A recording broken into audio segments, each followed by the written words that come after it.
Continuamos, esta sería la clase número 10 y esta sería la parte número 3. Estábamos hablando de la pensión provisional y dijimos que durante el proceso el juez puede variar el monto de la pensión o decidir que se dé en especie u otra forma. Entonces, si la persona a la que se le fijó la pensión provisional demuestra inmediatamente que no la puede pagar, que no tiene capacidad de pagarla en el monto que el juez la fijó, pues en ese momento el juez tendrá que modificarla, ¿verdad? Por eso se llama pensión provisional, porque en cualquier momento del proceso puede ser modificada. Es muy importante acá que ustedes recuerden la ley de tribunales de familia. Se recuerdan que en la ley de tribunales de familia dijimos que además de los auxiliares judiciales que tienen la mayor parte de los juzgados, en los tribunales de familia existen los trabajadores o trabajadoras sociales y además la figura del psicólogo, que son un gran apoyo al juez de familia para tomar determinadas decisiones. Cuando hablamos del trabajador o trabajadora social, esta es la persona que se encarga de hacer el estudio socioeconómico de las dos partes. Yo por lo regular, cuando me toca cubrir juzgados de familia, yo no, en la primera audiencia, en la primera resolución, yo exijo que el día de la audiencia ya esté practicado el informe socioeconómico. ¿Por qué? Porque eso me va a dar a mí un gran elemento para poder determinar las condiciones en las que viven las partes y además las condiciones o la capacidad de pago que tiene la persona de quien se están exigiendo los alimentos.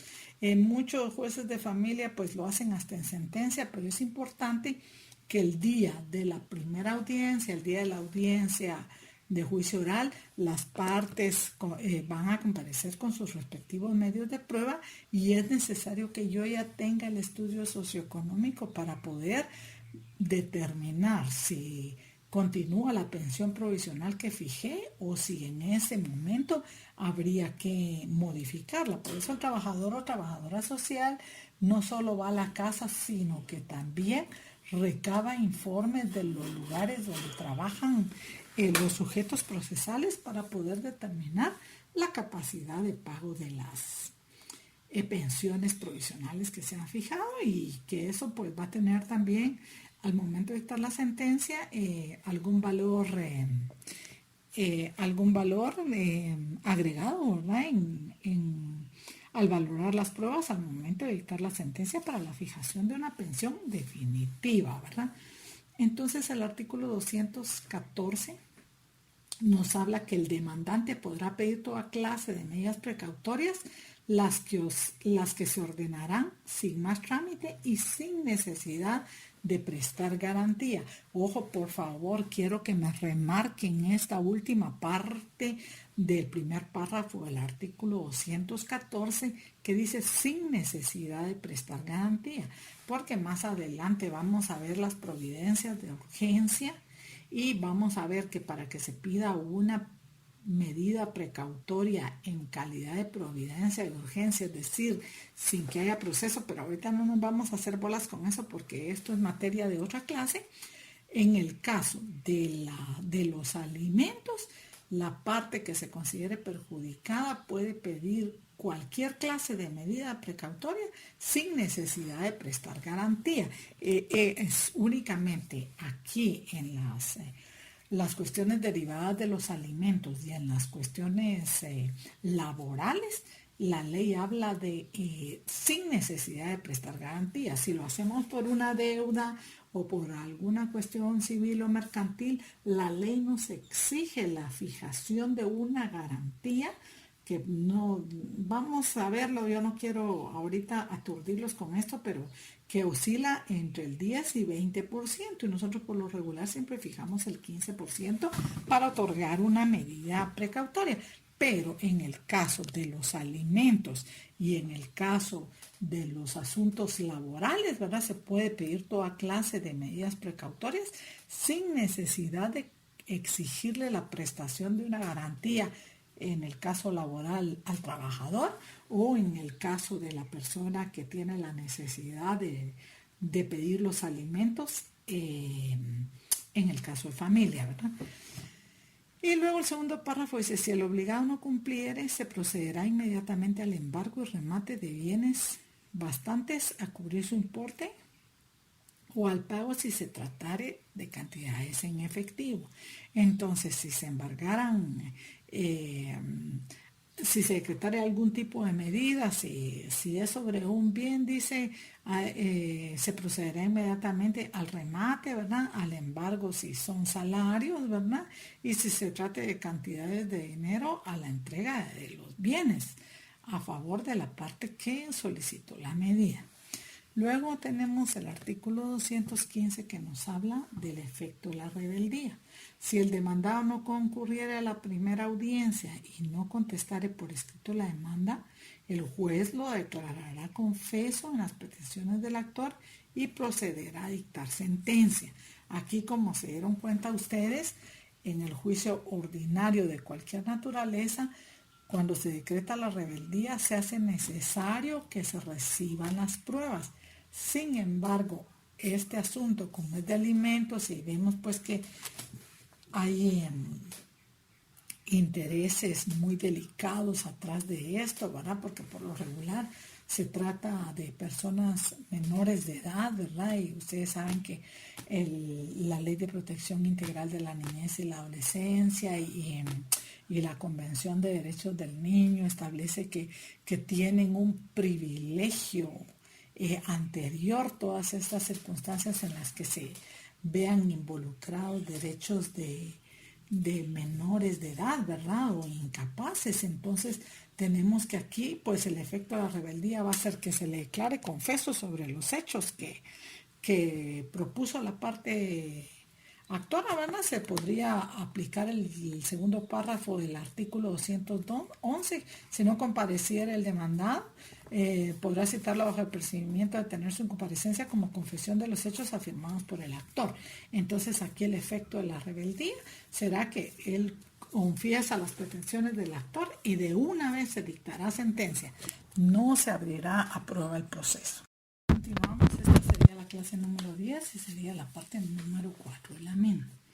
Estábamos hablando de las medidas precautorias y decíamos que se ordenarán sin más trámite y sin necesidad de prestar garantía, dado la naturaleza privilegiada, ¿verdad?, que tienen los alimentos, que como ya les decía yo, pues en el Código de Trabajo, en el convenio 95 de OIT, que son las medidas de protección al salario, vemos pues que el salario también tiene calidad de alimentos, ¿verdad?, puesto que es con su salario que el trabajador pues sostiene a su familia y se sostiene directamente en el pago de sus obligaciones, ¿verdad? Entonces, por este privilegio es que en laboral y en familia las medidas precautorias se decretan sin necesidad de prestar la prestación de una garantía, que ya vamos a ver en su oportunidad que el juez, para decretar una medida precautoria antes de que se inicie el proceso, pues tiene que fijar una garantía, ¿verdad? Entonces eso lo vamos a ver en su oportunidad. Siento que no debemos hacernos bolas en este momento. Luego, efecto de la rebeldía, ya vimos que si no concurre va a ser prevenido, ¿verdad?, de que se le declarará confeso en las peticiones del actor y se procederá a dictar sentencia.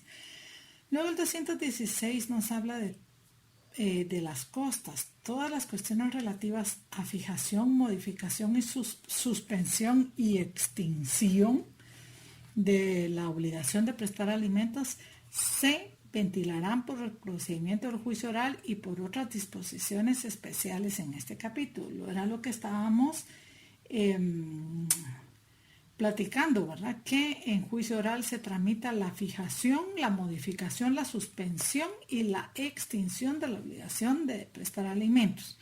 Para esta clase de juicios no se exigirá papel sellado. Bueno, eso ya quedó, este último párrafo, pues la reposición del papel sellado y todo eso, ya saben ustedes que eso está derogado de la ley, ¿verdad?, porque ahora ya no se litiga en papel sellado, sino que en cualquier tipo de papel, ¿verdad? y dice que será a cargo el demandado si resulta condenado el gasto del papel sellado de ley, ¿verdad? Y el pago de las costas judiciales. Si el demandado llegase a ser condenado en sentencia a la fijación de la pensión alimenticia, va a tener que pagar las costas judiciales. Y esto va, cuando veamos el arancel, vamos a ver que en el asunto de alimentos, ¿verdad?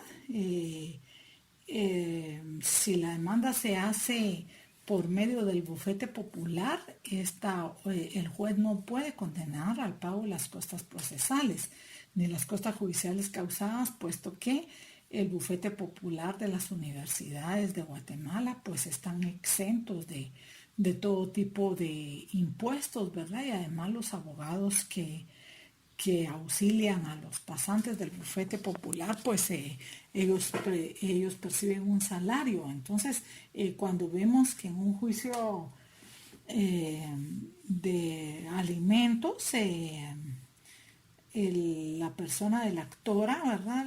O el actor se presentó a través del bufete popular o a través de los centros estos de atención a las víctimas, que por cierto la defensa pública penal allá en Zacatepeques pues tiene proporciona una gran ayuda a la población, ¿verdad? En el tema de atención a las víctimas, sí. Entonces ya asesoran a la parte actora para que presente su demanda, es decir, ellos hacen la demanda y le dan acompañamiento el día de la audiencia. Hay un abogado activo, ¿verdad? Un profesional del derecho que lo auxilia en la audiencia para que pueda proponer su prueba y para que no se vea en una situación de desventaja, puesto que precisamente son víctimas de violencia económica, ¿verdad? Si no fuera necesario, si las personas cumpliéramos voluntariamente o responsablemente con nuestras obligaciones, pues no habría la necesidad de promover el juicio oral. Y como vemos aquí, pues no está la totalidad, pero cuando, por ejemplo, nosotros dictamos sentencia, para hacer efectiva esa sentencia del juicio oral de fijación de pensiones alimenticias, pues lo vamos a ejecutar por la vía del procedimiento de ejecución en la vía de apremio, que lo miraremos en su oportunidad. La próxima clase pues trataremos el tema de la rendición de cuentas. El día de hoy dejaremos hasta ahí y volveremos otro día, Dios mediante, con el tema del juicio oral de rendición de cuentas. Continuando con la clase, esta sería la clase número 10 y la parte número 6. Con respecto a este último párrafo, el artículo 217 dice: el trámite de la rendición de cuentas de los depositarios nombrados en juicio se hará conforme a lo dispuesto en el artículo 43. El artículo 43 del Código Procesal Civil y Mercantil nos dice, recuérdense que esta parte del código es cuando estamos nombrando a los auxiliares del juez. ¿Se recuerdan? En las primeras clases los auxiliares del juez eran los notarios, los depositarios y los interventores. Entonces, en el momento en que yo estoy nombrando a un auxiliar del juez de estos, o un notario, o un depositario, o un interventor, bueno, más que todo en el caso de los depositarios e interventores, la ley establece que la rendición de cuentas que ellos se hagan se hará de conformidad con el artículo 43, que nos habla de el incidente, y dice: salvo que la ley disponga otra cosa, todas las diligencias relativas a depósito, intervención, rendición de cuentas de los depositarios e impugnación de las mismas se tramitarán en cuerda separada y en forma de incidente, a fin de no obstaculizar el asunto principal. Aquí estamos hablando de la rendición de cuentas que deberán hacer las personas que han sido nombradas dentro de un proceso por el juez. Por ejemplo, yo en un proceso, en un juicio ejecutivo, nombro a un depositario de un bien mueble, supongamos un vehículo. A esta persona yo le discerno el cargo, le hago a ver las obligaciones que tiene respecto del cargo, ¿verdad? Y le hago ver que se incumple con con las obligaciones que tiene de guardia y custodia de la cosa, entonces se podrá proceder hasta penalmente, se podrá proceder civilmente o penalmente en contra de esta persona si no cumple con las obligaciones que establece el cargo. Por ejemplo, vámonos al secuestro, que lo tenemos en el artículo 528 del Código Procesal Civil y Mercantil en las medidas de garantía. Y dice el 528, el secuestro se cumplirá mediante el desapoderamiento de la cosa de manos del deudor para ser entregada en depósito a un particular o a una institución legalmente reconocida. Ojo, con prohibición de servirse en ambos casos de la misma. En igual forma se procederá cuando se demande la propiedad de bienes muebles en movientes, derechos o acciones, o que se constituya, modifica o extinga cualquier derecho sobre los mismos. Si vemos aquí, pues en el caso que yo les estoy hablando, la rendición de cuentas de esta persona no va a ser tramitada por la vía del juicio oral. ¿Por qué? Porque el juez lo nombró como un auxiliar del juez, ¿no? Valga la redundancia, para que se hiciera cargo de guardar la cosa que se le dio en depósito con la prohibición de servirse de ella, como dice el artículo 528. Esto solo se los pongo de ejemplo porque igual podría ser un depositario interventor, ¿verdad?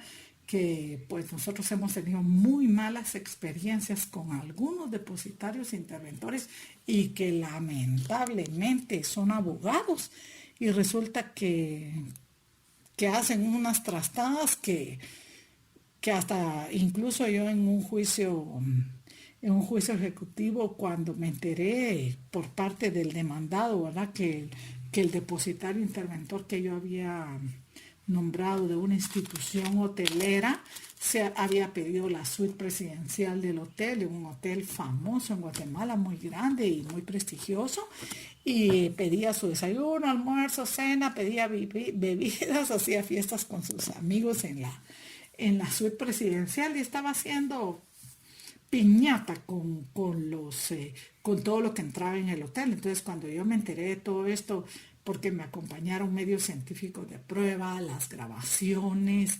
y presentaron los documentos de todo lo que se le servía a él, me tocó removerlo del cargo, porque el depositario no se puede servir de los bienes de los cuales se le nombró depositario, pero él creyó que le tenían que ahí resolvía su vida, ¿verdad? Siendo depositario.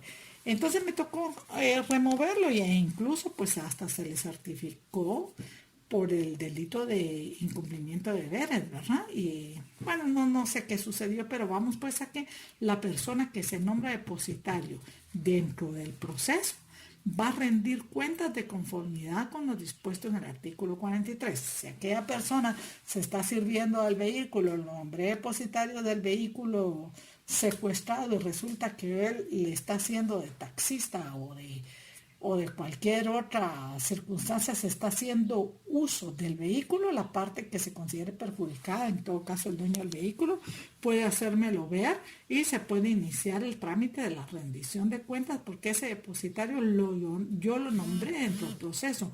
Entonces va a tener que ser por la vía del...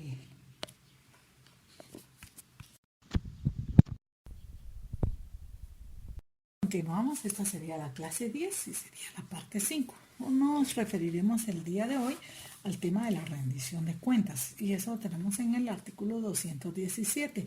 Ustedes recordarán que en una clase anterior, cuando estuvimos hablando de las generalidades del juicio oral, yo les dije que ustedes tenían que investigar en el Código Civil, en el Código de Comercio, quiénes son las personas que de conformidad con la ley están obligadas a rendir cuentas.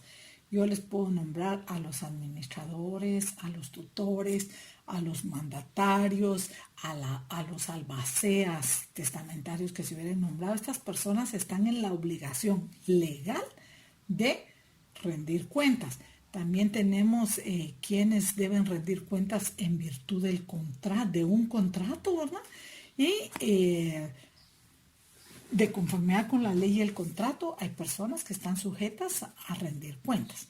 El artículo 217 dice, cuando se demande la rendición de cuentas, ya sea por no haberse rendido o por haberse hecho defectuosa o inexactamente, El juez, con base en los documentos en que se funda la demanda, declarará provisionalmente la obligación del demandado a rendir las cuentas y le prevendrá cumplir con esta obligación en la primera audiencia que señale, bajo apercibimiento de tener por ciertas las afirmaciones del actor y de condenarlo en los daños y perjuicios que prudencialmente fijará el juez. Contra las afirmaciones del actor puede el demandado rendir la prueba que hubiere ofrecido al contestar la demanda. Bueno, regresemos al tema de la obligación provisional de rendir cuentas. El juez, cuando admite para su trámite la demanda con todos los documentos que se le presentan en la misma, y si la parte así lo solicitare, la parte promoviente de la demanda así lo solicitare, el juez declarará provisionalmente la obligación del demandado a rendir las cuentas. Es decir, que van a llegar a la primera audiencia y en esa primera audiencia él está obligado a rendir de forma provisional las cuentas. En esto la rendición de cuentas es como la administración de un hogar para nosotros las amas de casa, ¿verdad? Cuánto recibimos de gasto y cuánto de esa cantidad que recibimos es lo que gastamos. Por ejemplo, hacemos nuestro presupuesto, supermercado, mercado, colegios de los niños, autobuses o gasolina, o sea, todo requiere una planificación, ¿verdad? Entonces, cuando hablamos de la rendición de cuentas, pues si a mí me nombran albacea, si a mí me nombran mandatario, todo, yo voy a tener que llevar un control específico de los gastos, de lo que recibo y de los gastos que efectúo, para que el día de mañana, pues yo no tenga ningún problema con esto de la rendición de cuentas, ¿verdad? O sea, es parte de la planificación que debe ser el administrador, el tutor, el mandatario, cualquier persona que de conformidad con la ley o con el contrato. Porque yo el caso que les platicaba a ustedes, y pues lamentablemente ahorita no tengo a la mano, puesto que estoy en mi casa y yo en mi trabajo es donde tengo todos estos documentos, ustedes iban a trabajar en su prontuario un juicio oral de rendición de cuentas.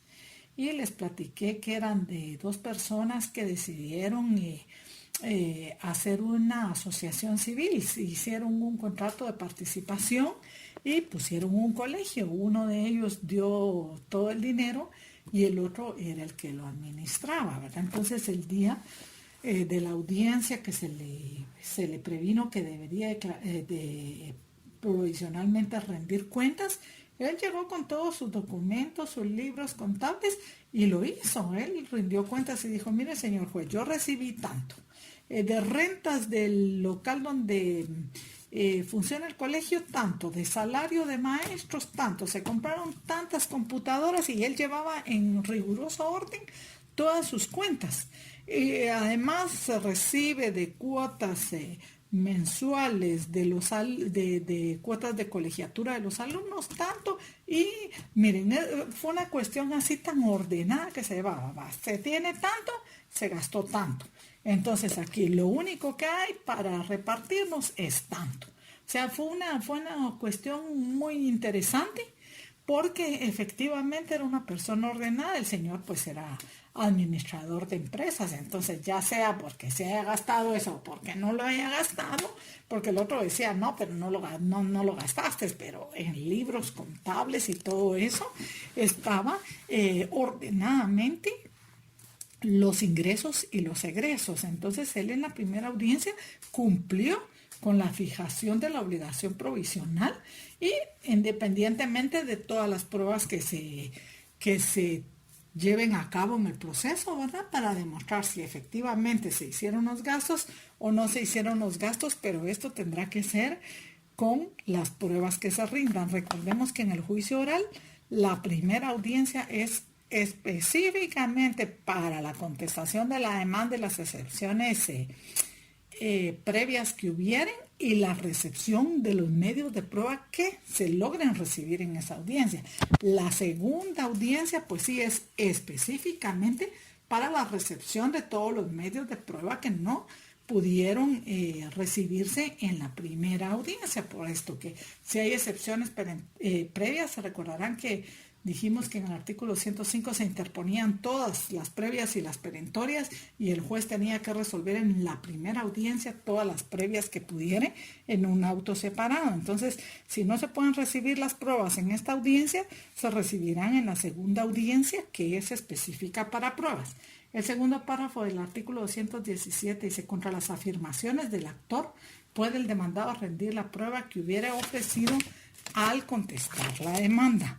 El trámite de la rendición de cuentas de los depositarios nombrados en juicio se hace conforme a lo dispuesto en el artículo 43. Continuando, esta sería la clase 10 y esta sería la parte 2. No estamos hablando del tema del juicio oral de alimentos, ¿verdad? Y luego dice que el artículo 212 que con la demanda se deberá presentar el título en que se funda el derecho, ¿verdad? ¿Por qué? Porque recordemos que el artículo 106, 107 y el 109 hablan de que en la demanda se deberán fijar con claridad de precisión los hechos en que se funde y además los documentos en que se funde la misma, ¿verdad? O sea, los documentos en este caso justificativos del parentesco, que ya dijimos puede ser el contrato, puede ser el testamento o puede ser una certificación extendida por el Registro Nacional de las Personas en la que conste quién es la persona de mi progenitor, ¿verdad? Entonces, esos documentos yo los tengo que presentar en mi demanda.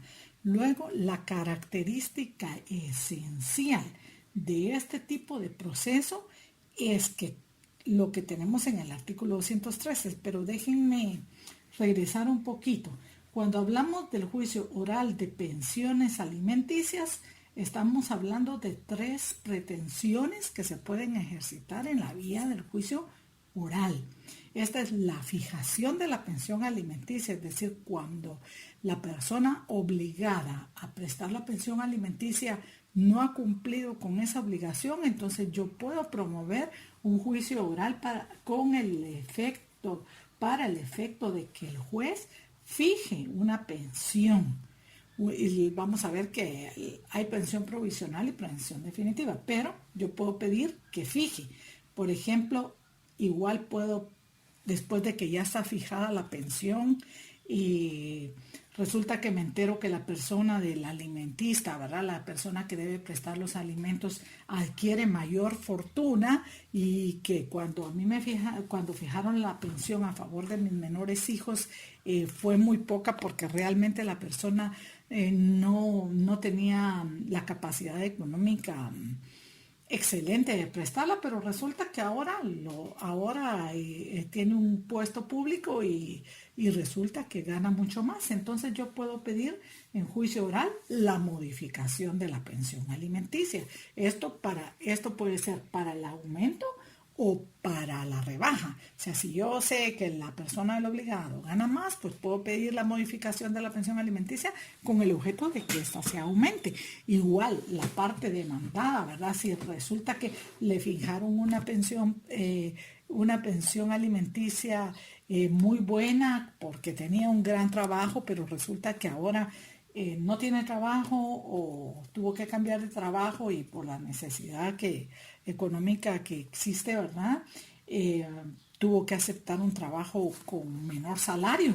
Entonces el demandado también puede acudir a la vía del juicio oral a pedir su modificación para que ésta se reduzca, ¿verdad? Entonces vemos pues que en juicio oral podemos pedir la fijación cuando no hay pensión fijada, la modificación cuando ya se fijó una y pretendemos que se rebaje o que se aumente, y la suspensión como en el caso, ¿verdad?, de que falleciera la persona a quien se le están dando los alimentos o ésta cumpliera la mayoría de edad. Entonces estas 3 acciones se pueden ejercitar por la vía del juicio oral.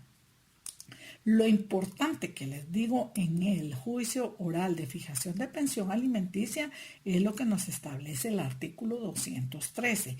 La característica esencial en este tipo de procesos es que en base a los documentos acompañados a la demanda y mientras se ventila la obligación de dar alimentos, el juez ordenará según las circunstancias que se dé provisionalmente, fijando su monto en dinero sin perjuicio de la restitución si la persona de quien se demanda obtiene una sentencia absolutoria. O sea que aquí el 213 nos habla de la fijación de una pensión provisional independientemente del trámite del proceso, ¿verdad? O sea, lo que el artículo 213 pretende al dictar una pensión provisional es garantizar los derechos, en este caso de los menores de edad, ¿verdad? Si fueran menores de edad, incapaces o personas que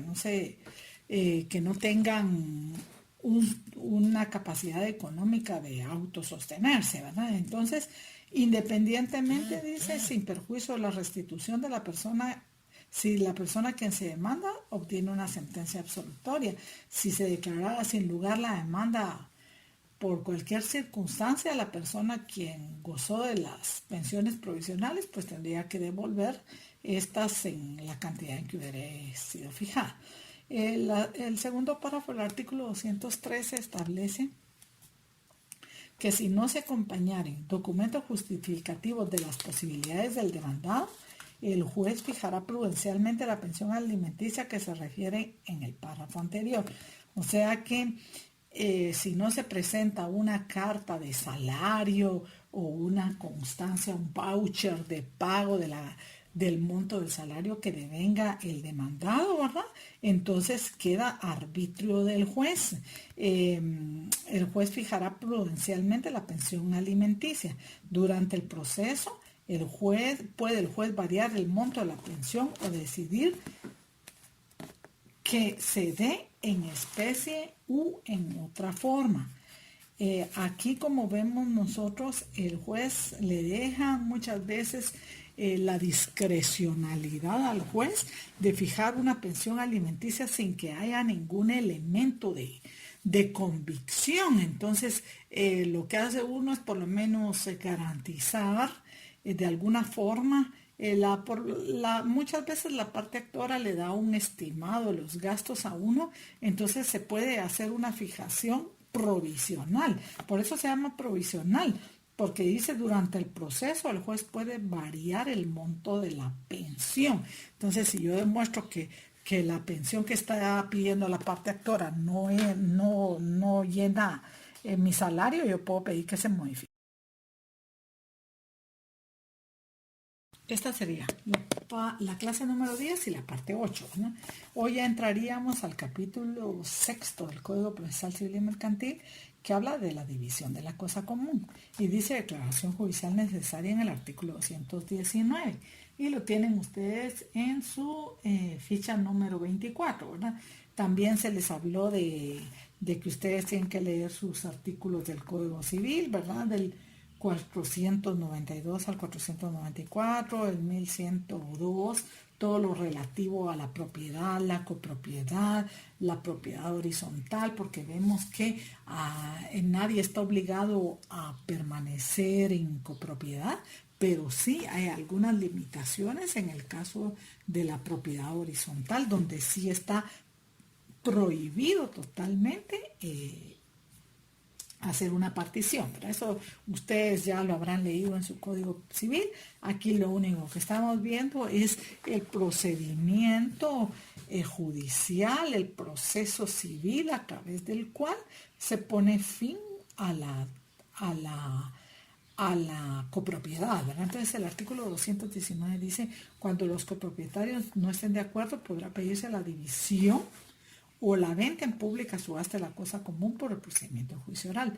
También será necesaria la aclaración judicial cuando hubiera intereses de menores ausentes o incapaces o del Estado quienes serán citados por medio de sus legítimos representantes.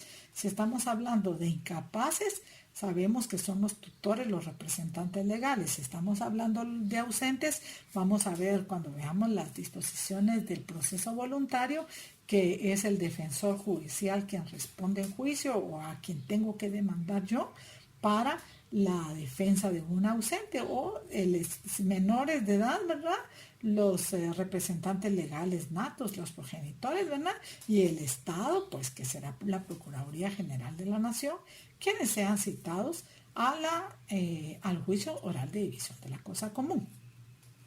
Y dice que podrá pedirse la división de la cosa común o la venta en pública subasta. Ya vamos a ver más adelante cuándo es que procede la venta en pública subasta, que es en el momento en que los copropietarios no logran llegar a algún acuerdo. Entonces el juez va a tener que vender el bien inmueble, va a tener que sacar a remate el bien inmueble y lo que se recaude de eso se va a tener que dividir dentro de todas las personas que aparecen como copropietarios en el juicio, ¿verdad? Entonces vemos que este juicio oral de división de la cosa común tiene como objetivo esencial, y como les digo, qué lástima que yo no tenga en mi casa, como me arrepiento de no tener una base de datos de todo lo que tengo en el trabajo para tenerlo aquí, porque nunca me imaginé pues que tuviéramos que estar de esta forma impartiendo el curso, ¿verdad? Sino que yo, conforme vamos dando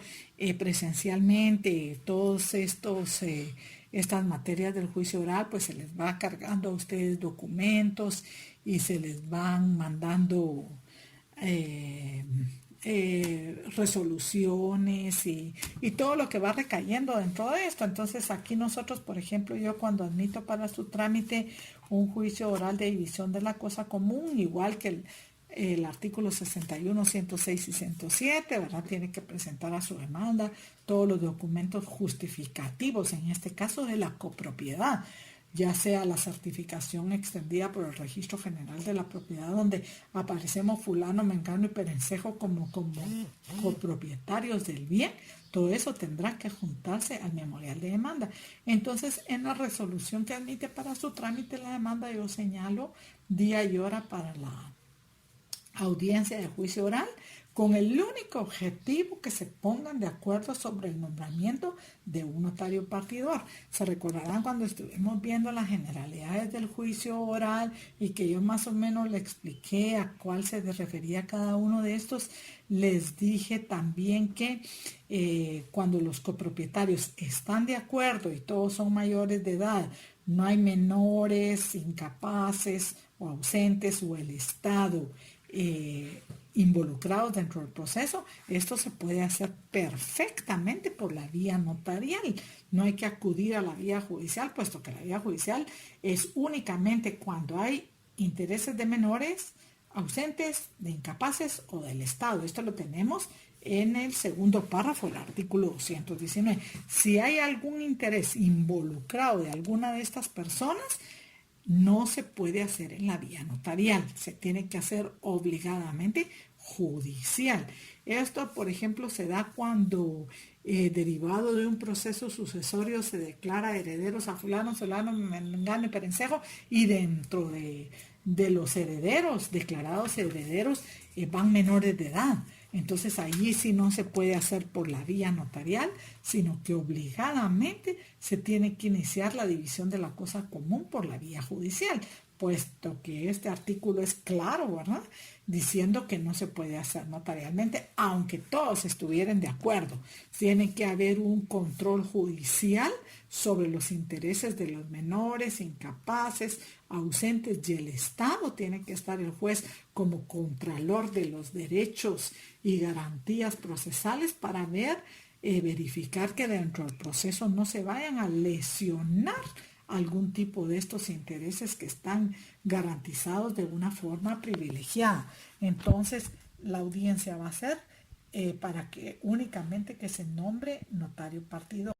Bueno, muy buenos días. Continuando con el trámite del juicio oral, esta clase le correspondería a la clase número 10 y esta sería la parte 1 de la clase número 10.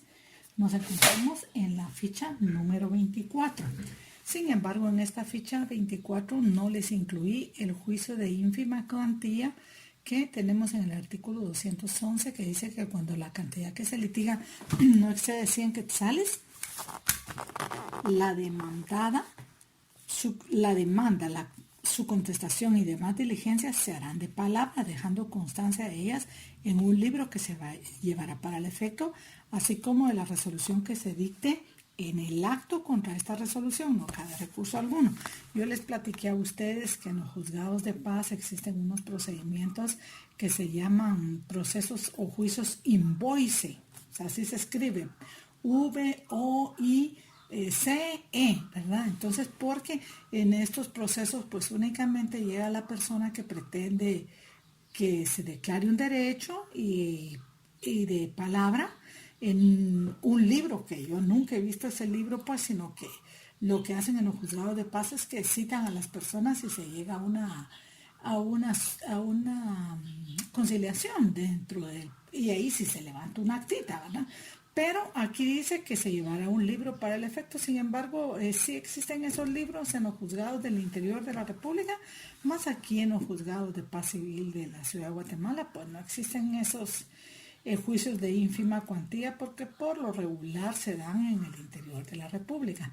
Pero aquí, por favor, lo importante en este artículo 211 es que quiero que ustedes tomen nota que el acuerdo 597 de la Corte Suprema de Justicia modificó el monto de la ínfima cuantía. Aquí dice 100 quetzales, y como les decía en una clase, ya ni una pizza cuesta 100 quetzales, ¿verdad? Sino que aquí dice cuando la cantidad que se litiga no exceda de 1,000 quetzales, derivado de el acuerdo 5-97 de la Corte Suprema de Justicia, que modifica el monto de la cuantía para los procesos de ínfima cuantía. Entonces dice que se harán de palabra, dejando constancia en el libro que se llevará, así como en la resolución que se dicte en el acto, y contra esta resolución pues no cabrá recurso alguno. Luego continúa el artículo diciendo: si no compareciera el demandado, el juez podrá citarlo bajo percibimiento de tener su incomparecencia como confesión de los hechos afirmados por el actor, que se harán constar lacónicamente en el acta, y se dictará sentencia conforme al párrafo anterior. Esto es, si el demandado no comparece, ¿verdad? Ustedes saben que el juez de paz puede prevenirlo, ¿verdad? Y si él no comparece, entonces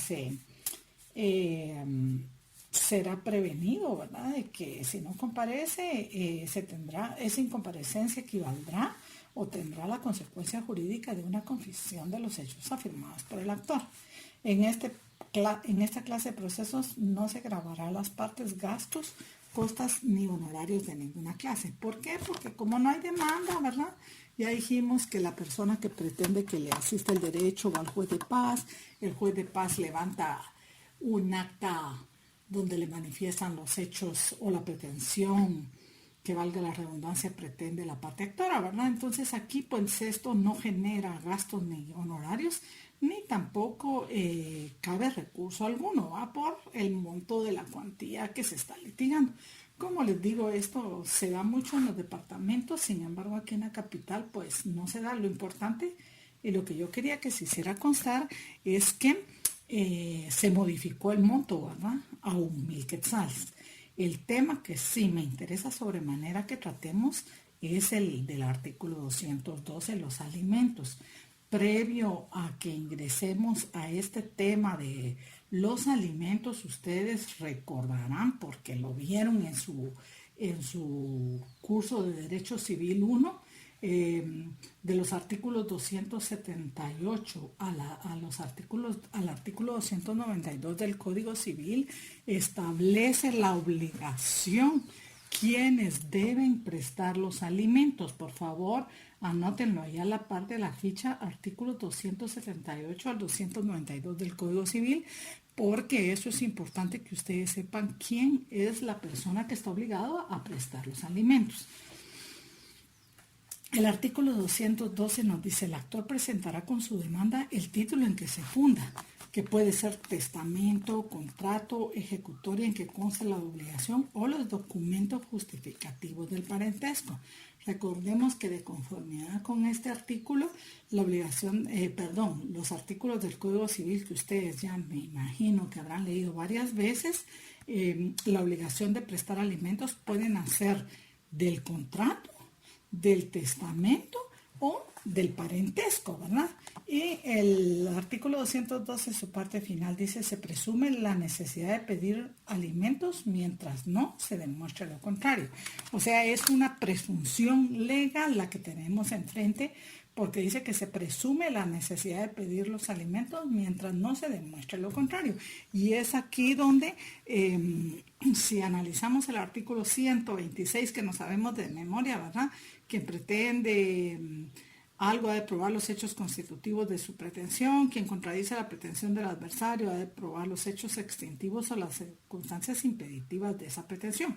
Entonces, esta salvedad, mientras no se pruebe lo contrario, se refiere específicamente a la posición que va a adquirir o a la actitud procesal que va a adquirir el demandado en el juicio oral, probando o demostrando que no es él la persona obligada a rendir los alimentos. Pero eso, como les digo, lo va a tener que hacer él en el momento en que se opone, ¿verdad? Probar los hechos impeditivos o las circunstancias, los hechos extintivos o las circunstancias impeditivas de la pretensión del actor. Pues precisamente por eso es un juicio, ¿verdad? Es un proceso judicial en el cual ambos sujetos procesales tienen la carga de demostrar. El actor sus proposiciones, su pretensión, ¿verdad? Y el demandado las circunstancias impeditivas o extintivas de la pretensión del actor. Bien, continuamos con la clase 10. Esta sería la parte 10. Estábamos hablando de la división de la cosa común, ¿verdad? Entonces, el artículo 221 nos dice, como allá dice el artículo 220, dice que el juez le fijará un término para que presente su proyecto de partición o manifiesta al tribunal la imposibilidad de llevarlo a cabo. Entonces, previamente a formular el proyecto de partición, el 221 dice presentar el proyecto de partición, ya que corrió el plazo del artículo 220, ya que el notario hizo las consultas privadas pertinentes que establece el artículo 220 en su segundo párrafo, presenta su proyecto. Ese se llama proyecto porque aún no ha sido aprobado por las partes. Entonces él presenta su proyecto y dice el 221. Presentado el proyecto de partición, el juez lo hará saber a las partes y las convocará a una audiencia para que hagan las observaciones y rindan las pruebas que estimen pertinentes. Si el juez estimare fundadas las objeciones de las partes, podrá disponer por una sola vez que se formule nuevo proyecto por el partidor, fijando el plazo para el efecto. De este nuevo proyecto se hará audiencia por 5 días a las partes. El juez podrá ampliar los términos de la tramitación del juicio oral en lo que sea necesario para dar cumplimiento a los traslados del proyecto de partición. Si ustedes se dan cuenta, esto es eminentemente una actividad de las partes. El juez solo está como que mediando la forma de la forma como se deben verificar estas circunstancias del proyecto, ¿verdad? Entonces, cuando el notario ya presenta su proyecto, vuelve el juez a señalar a audiencia, y si las partes no están de acuerdo, no se encuentran de acuerdo con el proyecto formulado, el juez podrá disponer por una sola vez que se formule un nuevo proyecto de conformidad con todo lo que los sujetos procesales están argumentando en dicha audiencia. Entonces, que se formule un nuevo proyecto en base a lo que los sujetos procesales desean, cómo desean ellos que se apruebe, se presente su proyecto para que el juez le dé su aprobación judicial y ordene su protocolación. Y esta última parte del artículo 221 dice: el juez podría ampliar los términos de la tramitación del juicio oral en lo que sea necesario para dar cumplimiento a los traslados. O sea, aquí no está sujeto tanto a las 3 audiencias que habla el código referente al juicio oral, sino que el juez podrá ampliar los términos. A veces necesitamos que se practique un avalúo comercial, a veces necesitamos que se practique una medición por parte de un ingeniero. Esta persona tendrá que decirle el notario al juez que se hace necesario el nombramiento de un experto medidor, ¿verdad? Porque los honorarios de este experto medidor pues no los va a pagar el notario partidor, sino que lo van a pagar las partes. El 222 nos habla de la aprobación judicial, cuando ya estuvieron de acuerdo todas las partes y se practicó el otro proyecto de partición que habla el 221 dice que se formule nuevo proyecto por una sola vez que se formule nuevo proyecto y ya las partes están de acuerdo, entonces le das la aprobación judicial, dictamos un auto en el cual se apruebe el proyecto de partición. Como les digo, lamentablemente pues no se los puedo facilitar en este momento, pero veré si alguno de los auxiliares judiciales tiene uno para que nos haga favor de trasladarlo y yo podérselos hacer llegar a ustedes con el licenciado Verde en la plataforma o por esta vía. Entonces dice, pasados los términos a que se refiere el artículo anterior, si no hubiere oposición de parte, el juez aprobará la partición en auto razonado y mandará protocolarla por el propio partidor. Aquí todos estuvieron de acuerdo. Entonces, ¿qué es lo que queda? Que se protocole. Pero si hubiere oposición, si nunca se pusieron de acuerdo sobre la forma como deba partirse el bien o porque no admita cómoda división, dice la segunda parte del artículo 222, si hubiera oposición, el juez dictará sentencia declarando, según los casos, la aprobación del proyecto, su modificación con la determinación concreta de los puntos que sean objetos de la misma, o bien la procedencia de la venta en pública subasta. Siempre optamos por esta última circunstancia, porque si modificamos los puntos que sean objeto y las partes no están de acuerdo, pues podrán apelar la sentencia y esto pues generará incomodidades. En cambio, ya si se vende en pública subasta el bien, lo que se obtenga por la venta del bien se va a dividir entre las personas que aparezcan como propietarios. El 223 nos habla de la forma en la protocolación. Para los efectos del protocolado, la partición del partidor recibirá del juzgado certificación del proyecto y el auto que la apruebe o la sentencia en su caso. Dicha certificación será compulsada en lo que se refiere al proyecto de partición, respetando en todas sus partes la forma que le hubiere dado el partidor, aunque se hayan dejado espacios o no se haya escrito a reglón seguido. Entonces, con esta certificación, el notario va al registro general de la propiedad y procede a inscribirlo. El 224 dice, si el juez ordenar la venta de la cosa en pública subasta, señalará de una vez día y hora para el efecto, observándose los trámites del procedimiento del juicio ejecutivo, lo que fueran aplicables a los efectos del remate. Cuando veamos el juicio ejecutivo, vamos a ver que se hacen edictos que se publican en el diario oficial, en el de uno de los de mayor circulación, y además se fijan los edictos en el juzgado donde se está tramitando el proceso y en el juzgado menor o en el juzgado de paz donde se encuentra ubicado el bien inmueble para cumplir con todos estos requisitos del procedimiento de la ejecución en la vía de apremio que le es aplicable y del juicio ejecutivo cuando se refiere al remate.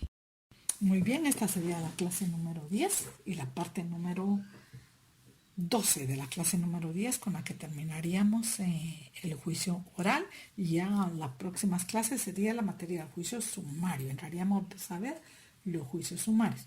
Entonces dice el 226, requisitos de la demanda. Además de cumplir con los requisitos establecidos para la demanda del artículo 61, ¿verdad? 106 o 107, el actor expresará en qué consiste la jactancia, cuándo se produjo, medios por los cuales llegó a su conocimiento, y formulará la petición para que el demandado confiese o niegue los hechos imputados. O sea, tiene que ser claro y preciso en indicar en qué consiste la jactancia. Pues va a decir, es que la licenciada Frati anda diciéndole a todo el mundo que yo le debo.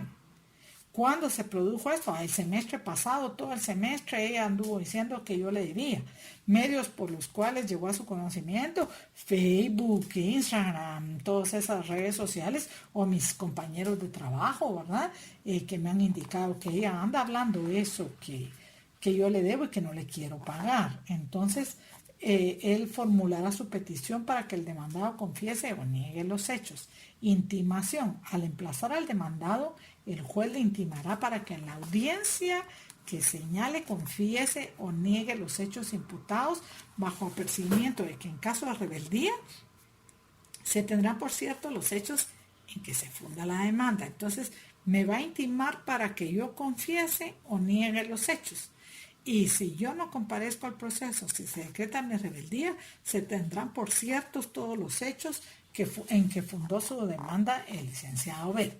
El 228 nos habla del contenido de la sentencia. En caso de rebeldía o que el demandado confesare los hechos, el juez dictará sentencia declarando la jactancia y, ojo, señalando al jactancioso el término de 15 días para que interponga su demanda, bajo apercibimiento de tenerse por caducado su derecho.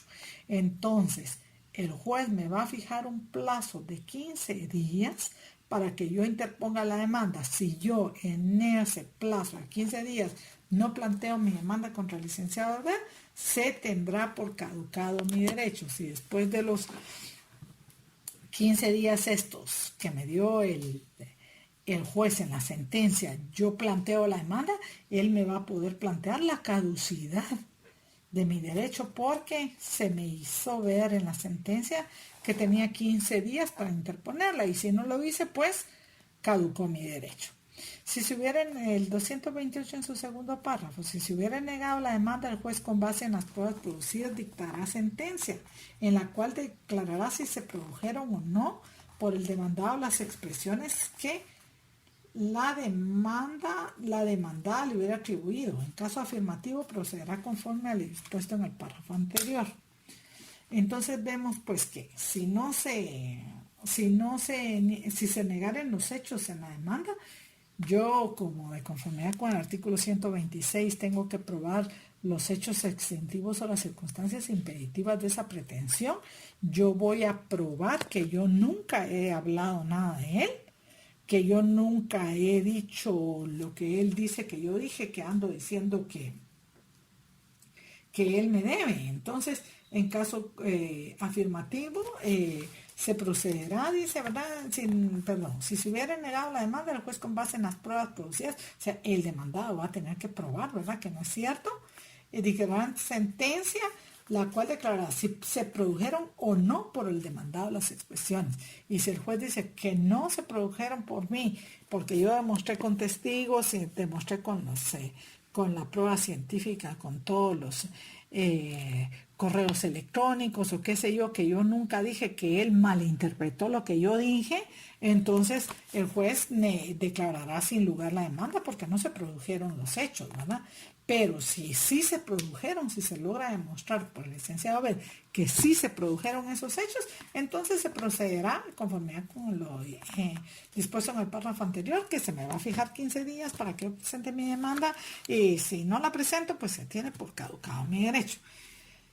El último párrafo del artículo 228 establece transcurrido el término fijado en la sentencia, sin que el demandado hubiera justificado haber interpuesto la demanda, el juez, a solicitud de parte, declarará caducado el derecho y mandará expedir la certificación al actor. Si el juez me fijó el plazo de 15 días, como ya les dije, para que yo promoviera la demanda, porque él me debe a mí la cantidad de dinero que yo ando diciendo en las redes sociales y a sus compañeros de trabajo que él me debe, entonces, si yo no presento esa demanda, el juez va a declarar caducado el derecho, pero esto lo va a tener que pedir el licenciado B después de que hayan pasado los 15 días que establece la sentencia, ¿verdad? Después de los 15 días, mire, señor juez, él nunca presentó su demanda, por lo tanto, yo solicito que se declare caducado el derecho. De conformidad con el principio de defensa, tendrá que correrse de la solicitud, tendrá que correrse la audiencia a la parte demandada para que demuestre que sí presentó la demanda, pero si no demuestra que haya presentado la demanda en su oportunidad, dice, a solicitud de parte declarará caducado el derecho y mandará a expedir certificación al actor. ¿Para qué certificación? ¿Para qué le va a servir la certificación a él? Pues le va a servir en el momento en que yo lo demande después de los 15 días que me fijó el juez que yo pretenda promover la demanda en su contra. Entonces él dice, mire, presenta en el juicio ejecutivo lo demando yo después de los 15 días, entonces él plantea su expresión de caducidad y le dice al juez que está conociendo el juicio ejecutivo, mire señor juez, de conformidad con el juicio oral de declaratoria de jactancia que yo promoví en contra de la licenciada Frati, ella no presentó su demanda dentro de los 15 días y el juez declaró caducado el encargo. Así que no voy a poder yo recuperar mi dinero en caso de ser cierto que él me debía, ¿verdad? Entonces yo me tengo que acoger al plazo de 15 días. Hasta ahí dejamos el tema del juicio oral y la próxima clase ya entraríamos a la materia del juicio sumario. Bueno, continuando con la clase número 10, esta será la parte 9. El 220 del Código Procesal Civil y Mercantil en la división de la cosa común nos habla del nombramiento de partidor. El partidor deberá ser notario, o sea, por eso hablamos del nombramiento del notario partidor. Y dice, en la fase conciliatoria el juez procurará venir a las partes sobre el nombramiento de partidor y si no hubiera acuerdo, él hará la designación. Asimismo, procurará que los interesados determinen las bases de la partición. Previa aceptación y discernimiento del cargo de notario partidor, el juez le fijará un término para que presente su proyecto de partición o manifieste al tribunal la imposibilidad de llevarlo a cabo. Ojo, en esta segunda y tercer párrafo del artículo 229, ven ustedes que en la fase conciliatoria el juez procurará venir a las partes sobre el nombramiento del notario partidor. Y si no hubiera acuerdo, el juez hará la designación. Entonces nosotros ya tenemos una lista remitida por el Colegio de Abogados y Notarios de Guatemala de las personas que nos pueden colaborar como notarios partidores. Entonces, si supóngase que son dos familias y una propone uno y la otra familia propone a otro y no se le llegan a poner de acuerdo, entonces les digo un momento, señores, yo voy a designar al que deba hacer la partición. Y dice, procurará que los interesados determinen las bases de la partición. Esto como, por ejemplo, como hemos platicado en muchos casos, ¿verdad? Que los causantes en vida repartieron sus bienes a sus presuntos herederos, ¿verdad? Sin embargo, no se hicieron las escrituras correspondientes. Eso pasa mucho en el interior de la República, ¿verdad? Pero cada quien ya tiene construido su casa en la parte del terreno que le dio su papá, ¿verdad? Que le dio en vida a su papá, que le heredó en vida a su papá. Entonces, aquí, pues ya llegan los interesados, ¿verdad? Y dicen, bueno, pues yo ya tengo construida mi covacha en la fracción de terreno y entonces ya es solo para que esto se legalice, ¿verdad? Pero si no fuere así, por lo menos, dice, los interesados determinen las bases de la partición. Si son 4, bueno, que se divide en 4 partes iguales, ¿verdad? Pero cuando hablamos de 4 partes iguales, el notario partidor debe ser muy hábil o debe ser muy prudente, porque tuvimos un caso nosotros en la práctica, ¿verdad? Que efectivamente se dividió en 3 partes iguales, el inmueble. Pero el notario el notario partidario únicamente tomó las medidas y dijo, bueno, eran 30 metros de frente, bueno, entonces le toca 10 metros a cada quien.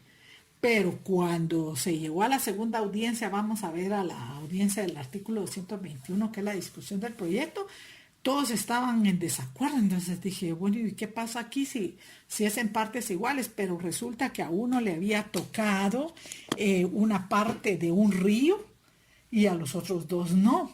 y a uno le había tocado, dentro de sus 10 metros correspondientes, le había tocado un montículo, un talud. Entonces, cuando ya ellos nos hicieron ver esto, entonces efectivamente me di cuenta yo pues que no estaba siendo equitativo y que los mismos no, decía yo, todos querían un pedazo de terreno que colindara con el río y era absolutamente lógico, si era un terreno para siembra, para cosecha. Entonces ahí nos pudimos dar cuenta que no es nomás de agarrar la certificación, es decir, va, 30 metros, 10 para cada uno y se acabó. No, hay las especificaciones que ellos nos dieron, se ordenó que se realizara un nuevo proyecto. Entonces, aquí, ¿verdad? Dice que procurará que los interesados por lo menos determinen las bases de la partición. Previa aceptación y discernimiento del cargo del partidor, al partidor nombrado, el juez le fijará un término para que presente su proyecto de partición o manifieste al tribunal la imposibilidad de llevarlo a cabo. Cuando hablamos de la imposibilidad de llevarlo a cabo es cuando el inmueble no admite cómoda división. Supongamos que son 3 herederos y son 5 metros o 6 metros de frente. ¿Se recuerdan que les hablé yo del reglamento preliminar de urbanización que establece que todos los bienes inmuebles que se sitúen en la capital no pueden ser menores a 2 metros? Supongamos que fueran 5 metros, entonces allí viene el notario y dice, no, esto no admite cómoda división, el juez lo tiene que vender, hacer la venta en pública subasta y darles el dinero a cada uno de los que se recaude, ¿verdad? Entonces la imposibilidad de llevarlo a cabo. Previamente a formular el proyecto de partición, el partidor podrá pedir privadamente a las partes interesadas las instrucciones y aclaraciones que juzgue oportunas. Si no se obtuvieren, ocurrirá al juez para que convoque a una audiencia a fin de que en ella se fijen los puntos que cree indispensables. Este es el tema del ejemplo que yo les había platicado, ¿verdad? Del talud y de la parte del río. Entonces aquí convoca el notario partidor, convoca a las partes en forma privada para que le indiquen cuál es lo que, todos estos detalles que se deberán a llevar. Si estas personas no quisieran acudir, entonces el notario partidor ocurre al juez para que convoque a una audiencia y sea en dicha audiencia que de viva palabra los sujetos procesales manifiesten todas estas circunstancias que el notario tiene que. Bien, continuamos con la clase número 10 y esta sería la parte número 11. Y con esto terminaríamos la materia del juicio oral que contempla nuestro Código Procesal Civil y Mercantil. Se recordarán ustedes que yo les hablé de la Ley de Derechos de Autor y Derechos Conexos y la Ley de Propiedad Industrial que también contempla otro, en cada una de ellas contempla otro trámite de juicio oral, ¿verdad? Pero estos no los vamos a ver por cuestión del tiempo o si hubiera algún interés de parte de ustedes en que viéramos estos dos tipos de procesos, sería bueno que se lo explicaran, se lo pidieran al licenciado Ver para que podamos tratar estos dos tipos de juicios orales que son diferentes totalmente a la tramitación de estos y que como les dije, esas dos materias pues son bien apasionantes, la lectura y que a la hora de que ustedes ejerzan la profesión liberal, esas dos leyes les van a dar platal porque se van a dar cuenta ustedes que todo lo que es generado del derecho mercantil pues genera sus buenos honorarios, ¿verdad? Pero si ustedes estuvieran interesados en que fuera una gran mayoría, nosotros podíamos tratar el tema del juicio oral, pero más en favor de hacérselo ver al licenciado Ved a través de la plataforma correspondiente. El día de hoy nos tocaría, del día de hoy terminaríamos con la declaratoria de jactancia. Esto es muy poco lo que se da en la práctica. Yo durante mis 30 y pico de años de experiencia judicial solo vi uno que terminara. Yo no sé, ustedes son muy jóvenes, pero antes había un noticiero que se llamaba Aquí el Mundo, que era de aquel señor Mario David García, que todavía como que anda pululando ahí en la política nacional, ¿verdad? Pero ese es el único que yo vi que llegara hasta su final, hasta la sentencia, porque muchos abogados confunden esto de la declaratoria de jactancia con la rendición de cuentas o otros lo confunden con otras circunstancias que nada que ver. Entonces muchas veces o no se le da trámite a la demanda o los jueces que no muy controlan este tema le dan trámite a la demanda, pero al dictar sentencia tienen que declarar sin lugar la pretensión. Entonces el 225 nos dice, la declaratoria de jactancia procede contra todo aquel que, ojo, fuera de juicio, se hubiera atribuido derechos sobre bienes del demandante o créditos o acciones contra el mismo o cualquier especie que fuera. Esto, como les digo, es muy así como que muy difícil de encuadrar dentro de la jactancia. Uno dice a veces jactancioso porque anda hablando cosas de más, ¿verdad? Pero hemos tenido, por ejemplo, los casos en que muchas personas dicen, empiezan a decir, mire, es que a mí me debe fulano de tal. Y empiezan a regarla, peor ahora en la época de las redes sociales, ¿verdad? Que pueden hacer pedazos a una persona en fracción de días. Entonces que se ponga a decir, no, es que fulanito tal, pongamos de ejemplo al licenciado, ver que es el único que tengo. Yo empiezo a hablar de él y a contarles a todos ustedes que él me debe a mí cierta cantidad de dinero. Y resulta que él un día necesitado acude a alguno de ustedes y les dice, mire, por favor, ustedes no tendrán una cantidad de dinero que me presten para qué sé yo, comprar mascarillas o comprar alcohol gel o qué sé yo, ¿verdad? Entonces ustedes, pero como yo ya hablé de él, que no, él no paga, ¿verdad? Que debe y no paga, no le quieren prestar. Y esto se da mucho con la cuestión esa de Infonet, ¿verdad? Aquellas plataformas en las que uno aparece como insolvente y ya esa información la compran los bancos y resulta que cuando yo pido un crédito a un banco, el banco me lo niega, ¿verdad? ¿Por qué? Porque yo aparezco en ese listado de insolvente. Entonces dice el banco, no, si no le pagó a aquel, no me va a pagar a mí, no le presto yo nada, ¿verdad? Entonces, pero esto estamos hablando fuera de juicio, ¿verdad? Yo solo les estoy poniendo el ejemplo como una forma, ¿verdad? Pero estamos hablando aquí fuera de juicio, que no hay juicio. Entonces yo empiezo a hablar del licenciado Bed y a todos mis amigos en las redes sociales les digo, es que vieran que él no paga. Entonces él donde se mira que ya está siendo afectado porque nadie le quiere prestar dinero, que se inicia el juicio declaratorio de jactancia, con el objeto de que el juez me fije a mí un plazo para que yo lo demande. Porque si yo ando hablando y hablando, mejor de una vez que lo demande, ¿verdad? Porque no es cierto que él me deba. Entonces él va a demostrarle al juez que no es cierto que él me deba a mí, sino que yo únicamente me ando jactando de algo que no es cierto, ¿verdad? Entonces, y si es así, pues que yo lo demande y que le cobre y él en el juicio sumario, en el juicio ejecutivo correspondiente, va a demostrar que él no debe o que no es cierto lo que yo estoy argumentando a viva voz por las redes sociales, entre su ámbito de amigos o de compañeros de trabajo. Entonces, en este caso es donde procede, pero ojo, que dice aquí fuera de juicio, si hubiera atribuido derechos sobre bienes del demandante, créditos o acciones contra el mismo. O sea, no hay juicio. Yo nunca he promovido un juicio, porque si yo ya promoví el juicio, tengo derecho a andar hablando. Pero mientras yo no haya promovido el juicio, no tengo por qué estarle levantando falsos testimonios ni perjudicándole su récord crediticio. Clase 10, esta sería la parte 7. No sé si nos quedó claro que el trámite de la rendición de cuentas de los depositarios nombrados en juicio por el juez, ¿verdad? Se tramitará dispuesto al trámite de los incidentes que establece el artículo 43 del Código Procesal Civil y Mercantil y que establece pues que se dará en cuerda separada y no interrumpe el trámite del proceso, ¿verdad?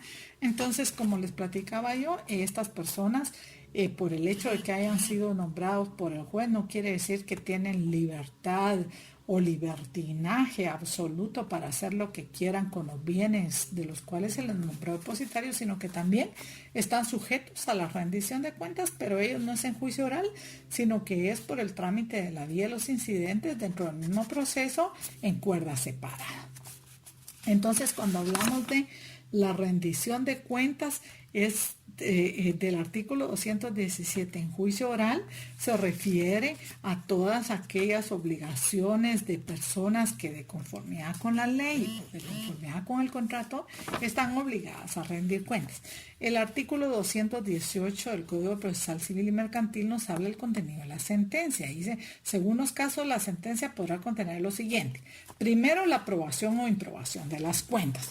Por ejemplo, en este caso que yo les platicaba a ustedes, la parte demandada rindió cuentas, entonces se aprobaron las cuentas en sentencia. Entonces, ¿por qué él demostró todos los gastos y la otra parte únicamente decía, no, no es cierto, pero nunca propuso ni impugnó los documentos que la otra parte estaba presentando? Y acuérdense que quien contradice algo ha de probar los hechos extintivos o las circunstancias impeditivas de esa pretensión. Entonces el actor, la parte demandada, presentó todos los documentos, pero este nunca hizo valer su derecho de impugnar esos documentos de nulidad o falsedad. Yo no sé si por mala asesoría jurídica, ¿verdad? No lo hizo, pero tampoco de oficio se pueden tener por falsos los documentos cuando la ley establece que salvo prueba en contrario. Entonces, si yo pretendo impugnar los documentos, tengo que decir por qué. Entonces, aquí se pararon aprobando las cuentas que esta persona había rendido dentro del proceso. O sea, esta es una de las declaraciones que se podrán hacer en sentencia. Luego el 2 dice la condena al pago del saldo, suponiendo que hubiese existido un saldo entre las cuentas que él rindió y todo lo que recibió. Se recuerdan que les platiqué pues que él llevaba su libro de contabilidad perfectamente bien ordenados, todo lo que entraba en concepto de cuotas de colegiatura de los niños que estudiaban en el colegio, el pago de los maestros en su columna correspondiente y todos los gastos estaban perfectos, casaban perfectamente. Pero si suponiendo en ese caso que hubiera una cantidad que no hubiese sido demostrada que había gastado él, ¿verdad? Si hubiera un saldo, entonces se hubiera declarado con lugar parcialmente la demanda, ¿verdad? Improbando las cuentas toda vez que existía un saldo que no se había cancelado. Entonces ese sería el número 2. El número 3 dice la condena en daños y perjuicios que se fijarán provincialmente por el juez para el caso de la rebeldía a rendir cuentas o la improbación de las mismas, tomando como base las afirmaciones del actor. En este tercer caso estamos hablando de la rebeldía, que el demandado de la rebeldía contumacia, ¿verdad? El demandado no compareció a juicio, entonces encima de que tiene que rendir cuentas, se le va a condenar al pago de daños y perjuicios que se irroguen de la falta de rendición de las cuentas. Luego el 4 dice la condena al pago de intereses legales y costas. Esto pues prácticamente es de cajón, ¿verdad? El pago de los intereses legales y de las costas procesales, puesto que el otro se fue rebelde. Entonces también tendrá que pagar los gastos que generó, los gastos procesales que generó la promoción de la demanda, ¿verdad? Así como los intereses legales que hubiere generado el impago o la falta de administración de las mismas. Luego tenemos la fijación del plazo en el cual deberá hacerse el pago. Si, por ejemplo, condenamos a los daños y perjuicios, tenemos que fijar el plazo en que deberá hacerse el pago, o bien el sexto, que es la absolución del demandado con base a que no estaba obligado a rendir cuentas. Este es otra vertiente, ¿verdad? Porque si yo demuestro que si bien es cierto que he estado administrando los bienes, pero que no estoy obligado a rendir cuentas por X o Y razón, o porque me haya exento el contratante, la otra parte, o qué sé yo, entonces dice la absolución del demandado con base a que no está obligado a rendir cuentas. Yo voy a tener que demostrar dentro del proceso que yo no era la persona que estaba obligada a rendir cuentas. En todo caso, que era otra persona, ¿verdad? Que se dio la falta de personalidad ahí, que uno estaba legitimado para rendir cuentas. Entonces, este sería el sexto contenido de la sentencia de ser el caso, ¿verdad? Demostrar que no estaba obligado a rendir cuentas y como consecuencia de ello, la absolución de la demanda.